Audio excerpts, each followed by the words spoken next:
Welcome to Confessions of a Parent Coach. I'm parent coach, mother of four, and your host, Ann Kaplan. This is the podcast where you will learn that even for parenting experts like me, there is no such thing as a perfect parent, and that fabulous behavior and amazing relationships are right on the other side of that realization. If you're working your butt off to do right by your kid, honor yourself, and go beyond the BS around you, you are my person, and this podcast is for you. Full disclosure, I'm a sometimes potty talker, and we deal with the challenge of raising kids here. This podcast is for grown-ups, so stick your earbuds in and let's do this.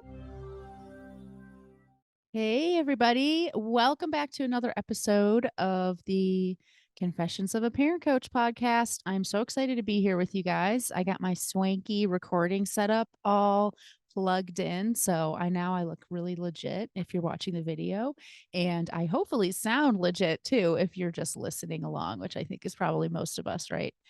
I actually subscribe to a couple of podcasts where it's like, hey, subscribe and also pay for the subscription level. And now you're going to get to watch the video recording of us recording the podcast. I'm like, I don't have time for that. So hopefully you're loving the new mic, the new headphones, not for the aesthetics, but because it sounds better. And today, what I want to talk about on this very, very cold, wintry day here in Denver. It is so cold. You guys, I hate being cold. I know you're not supposed to say hate. If you have your kids around you, remember, I said it in the intro. This is grown-up talk. And I can very comfortably say that I hate being cold. And my husband, a couple years ago for Christmas, got me this like little blankety thing. It's like a pocket that you put your feet in and you plug it in. It's like an electric blanket that's just for your feet, and it lives underneath my desk, and I am so much happier. So I might look like all business and profesh on top, but from the waist down, it looks like a slumber party because I've got my cozy socks stuck in my cozy foot warmer pocket. I've got a really fluffy blanket on my lap because I can't stand being cold. And I have my little hot tea sitting here next to me. So I'm like a 900-year-old woman at a slumber party. Welcome to my slumber party, everybody. Today, what we're going to talk about on the podcast is lying. It is one of the most hot button issues. I hear about it regularly. I can make a list of probably maybe 24 things that are constantly in the regular rotation of parenting questions I get and challenges that my clients are facing. And lying would probably be like almost number one on that list, because I think for most of us, lying is a hot button issue because it is a hot button experience for us. It's one of the most triggering things our kids can do. It drives us insane. And all of our like great parenting wisdom just goes right out the window because we are beside ourselves. We have all these ideas about why kids lie. Then, by the way, spoiler alert, they're almost all wrong. All your stories about why your kid's lying to you, we're going to throw those away today.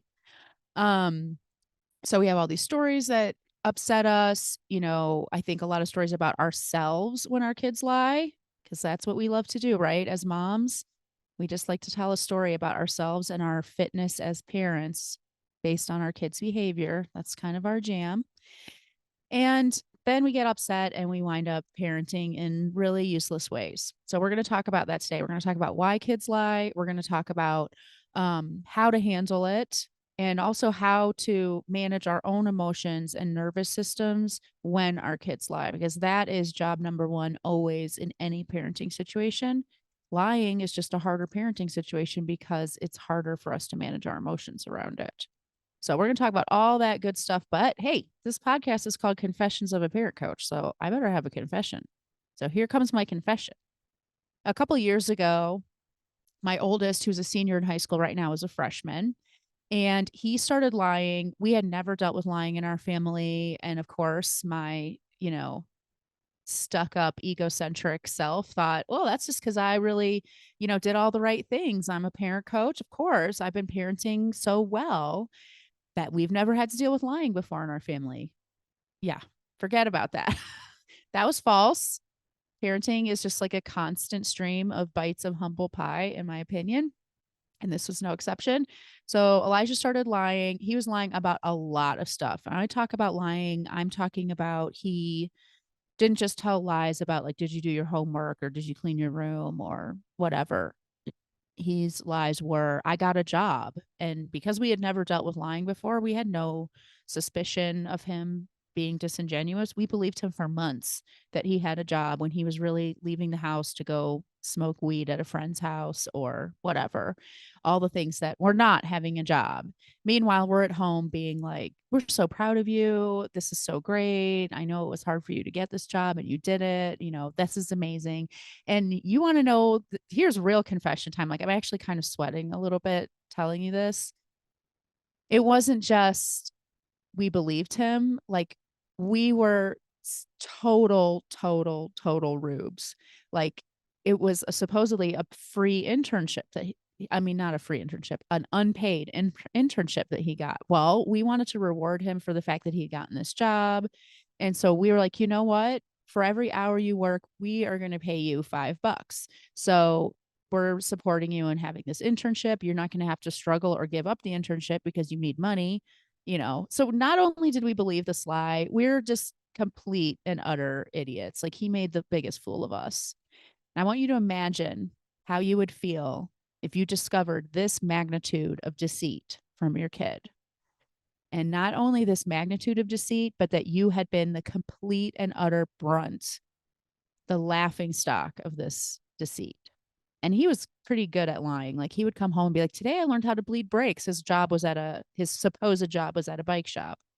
I learned how to bleed brakes. I got to work with the customers today. Like, he would come home, just offer all these details. This was a really believable lie. Okay. Now, some of you out there might have like 2 or 3 year olds who are telling you lies like, you know, oh my gosh, my brain is going blank because I'm like, I'm working myself up all over again around my teenagers lying. So I can't think of any innocuous 2 year old lies. Like, oh yes, I am wearing a skirt and it's clear that they're wearing pants, for example. Like, I actually had a conversation with the client last week, or she's like, what do I do about this lying? Like, some of it's like ridiculous. Like, this kid sitting there saying like, you know, things that are blatantly like, I didn't throw that, when everyone saw the kid throw it, or, you know, whatever. So, you know, if any of you are out there with these age kids and you're dealing with these like low level lies, like, and imagine how upset you're getting and how worried you're getting about the fact that your kid's going through this lying phase. Now try to imagine the brain explosion that was going off in my head when I realized, and I just started suspecting. I was like, this just doesn't add up. I bet you he doesn't have a job. And I finally went to the place where he told us he was working, and they had never heard of him before. I was humiliated because, you know, I'm like, oh. So here comes even more of a confession, not just the confession that I was made a fool of, but the confession of how I completely, and here comes the potty talk, completely shit the bed in how I was solving this problem and responding to this problem. I was completely out of my mind. And so was Mike. So Mike got so mad, he decided he was going to like really put Elijah on the spot, and he pretended he didn't know that he wasn't working there. And he's like, let's go to that bike shop. I want to buy you a new helmet. Took Elijah there. He's like, show me around, introduce me to your, you know, coworkers and all this stuff. And Elijah kept it up. He kept it up for a really long time until finally they got back in the car. And then Mike was like, is there something you want to tell me? Finally, Elijah was like, I was lying. I don't really work there. And Mike's like, I freaking know that, you little, you know what? So we both completely mishandled this. And it wasn't until I got a little bit of my favorite thing that I ever get from my therapist, which is what I like to call a little bit of a verbal bitch slap. When I got that verbal bitch slap from her, that was when I really realized that I was totally mishandling this. And what she said is, you know, your parenting philosophy, the way that you raise your kids, the way that you try to reparent yourself, the way that you teach your clients to handle misbehavior and look at their children, is that mistakes are normal. Elijah is making a mistake right now. He is lying. That's a bad decision. You are being a hypocrite. It's not mistakes are normal except this one mistake. Or, you know, it's okay to have all these misbehaviors except this one misbehavior. If this is a way, if you know that this is the best way to handle your relationship with your child, their behavior, their choices. You don't get to throw that away when the going gets tough. And especially for me, my North Star is integrity always. I realized that I was being a hypocrite because I wasn't applying my philosophy universally. And there was a second lesson in there that I'm probably going to talk about on a different podcast because I find it so important, which is if we know as parents what is the gold standard of parenting, we don't just throw out the gold standard when things get hard. Like, oh, sure, calm boundaries with empathy and consequences. That's the gold standard when our kids are lying about whether or not they threw a ball right in front of our face. But once they start lying about having a job, we're going to throw out that gold standard and do a bunch of stuff we know is actually worse. It doesn't work that way. The gold standard's the gold standard. The only thing that changes is how difficult it is to actually apply that standard. And I can tell you from my experience, my confession to you is it was very hard for me to apply that standard, and I was not applying that standard. We would have long lectures about the value of trust and how important trust was in relationships and how honesty, basically it was the same kind of nonsense you would spout at a 2-year-old, only I was trying to sass it up for a teenager. But basically, it was like honesty is the best policy. When you lie to me, it completely degrades our relationship. Now we have a hard time trusting you. But just take that and turn it into like a 30-minute TED talk. That's what I was doing to my kid. Even though I sit here and teach people all day long, talking doesn't teach. That's not how we respond to problems. And even though I teach every day the importance of compassion and connection and neutrality and non-attachment in our parenting, I was so upset. And I wasn't taking care of my emotions or calming myself down before I was giving these TED Talks. It was really not good. And guess what? It didn't work, obviously, because my kid's lying got to the point where he was deceiving me about having a job. So let's talk about what to do instead. And I told you I was going to say, why do kids lie in the first place? Okay, well, most of us think kids lie because, okay, let's be honest. I talk to parents all the time, and I was in this boat too when Elijah was behaving this way. My kid's lying because there's something the matter with him. Like he's like a budding psychopath. Like what is the wrong with him that he doesn't know that lying is wrong? And then the second thing we think is it must be because I didn't do a good enough job teaching him that. Like if my kid is lacking in this moral compass, it's because I didn't give it to him. And then there's a bunch of other lying stories we tell ourselves. But those are, I would say, the two primary ones. There's something the matter with my kid. There's something the matter with me. And if we're honest, that's probably the two primary stories we tell ourselves about most of our parenting situations. But it's like times a million with lying. For me, also, and I think this is true for a lot of people, there was this emotional piece of like how it feels to be lied to. You feel like an idiot. You feel like you've been made a fool of. You feel like you're the brunt of a joke. You feel disrespected, dismissed, not worth people's time or energy or respect. You feel disrespected, like all of that stuff. So we start taking it personally. So not only is it there's something the matter with my kid, there's something the matter with me. Also, now it's also I'm not being respected, that my kid doesn't respect me. My kid thinks I'm less than garbage. Oh my gosh. Who could ever expect to parent well with those three stories running around in their heads? So the first thing we need to do, because I told you what do we do instead of what I did when it comes to lying? The first thing we do is stop with that story. The biggest game changer for my clients when it comes to lying is learning how to treat it like any other misbehavior. If your kid throws a ball in the house, you probably don't think that he's a budding psychopath. You probably don't think that you have completely shit the bed as a parent. You probably don't think that it means your kid thinks you're less than garbage. You just think kids throw balls sometimes and I need to do something about it, but I don't need to be upset about it. Imagine if you were able to look at lying the same way. And the truth is, lying is something that all humans experiment with. Even if you're the most truthful person on the planet, I bet you've at least told a white lie or you've done a lie by omission. You don't want to say anything. You don't have something nice to say. Don't say anything at all, right? We all as humans experiment with lying, however that looks for each of us. And for most of us, it looks like overt lying. At least at one point in our lives, we have overtly lied, including me. And I consider myself to be a really truthful person. There's some stuff my mom still doesn't know about my childhood. So I have told lies too. If you can look at your kids lying through that lens, everything else becomes a lot easier. Because what we're going to do after that is number one, we like to have a policy called trust and verify. So you give your kid a chance to come clean.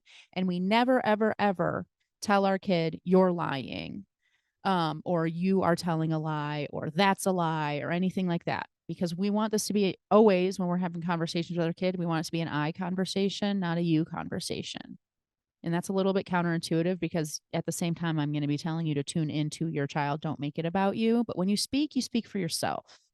So instead of saying you're lying, you could say, I'm having a hard time believing this story, or this story sounds a little funny to me, or this doesn't make a whole lot of sense to me. I don't really think that is the whole story. You're saying how you feel, your reaction or response to this lie that's being told to you. So that's the first piece. Second piece, give your kid a chance to come clean. You can say, this seems a little bit fishy to me. It doesn't really make a whole lot of sense. Do you want to tell me the whole story? And give them a chance. If they tell you the whole story, fabulous, great. It's like it never happened. Just lots and lots of love and hugs because you had an honest conversation. That's fabulous. If the kid insists on the lie, stop trying to find the truth through them. That's not how this is going to work. Instead, say, okay, well, it still seems a little weird to me, so I'm going to look into it on my own. I'll let you know what I find out. That's the end of the conversation. Then you go and do a very reasonable amount of fact finding. Talk to the teacher, ask the other mom, check out the homework situation, whatever. If you can find the truth, great. If you can't, that's also okay. Then you're going to come back to your kiddo and say, hey, turns out this is the real story. Once again, second opportunity to come clean. Do you want to tell me what really happened?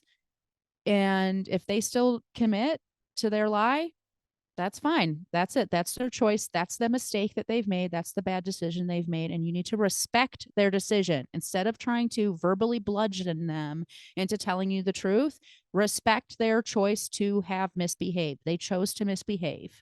Respect that choice. If you can't find out what the truth is, but you still feel really confident that it's not accurate, you can say, this just doesn't feel right to me. I'm having a really hard time believing this story. And, until I feel more trusting, things might be a little different around here. Something like that. If you find out the truth and they still are committed to their lie or whatever, you can say, well, it turns out that that's not the truth. And here's what happens when we lie in this family. So always in the end, there's a consequence. But we don't need to beat a dead horse. And the worst thing we do as parents, besides the emotional tornado that we got wrapped up in, is trying to use a liar for a source of truth. If they are lying to you, they are not going to be a trusted source of information. So stop trying to get it out of them. Because what happens is because we're so upset, we aren't actually interested in parenting or disciplining or teaching around this lesson. We just want to expose them and have them realize, just like what Mike did when he took Elijah to the bike shop, have them experience this like total shame of their horrible decision. Not great parenting. I don't think you guys need me to tell you that, right?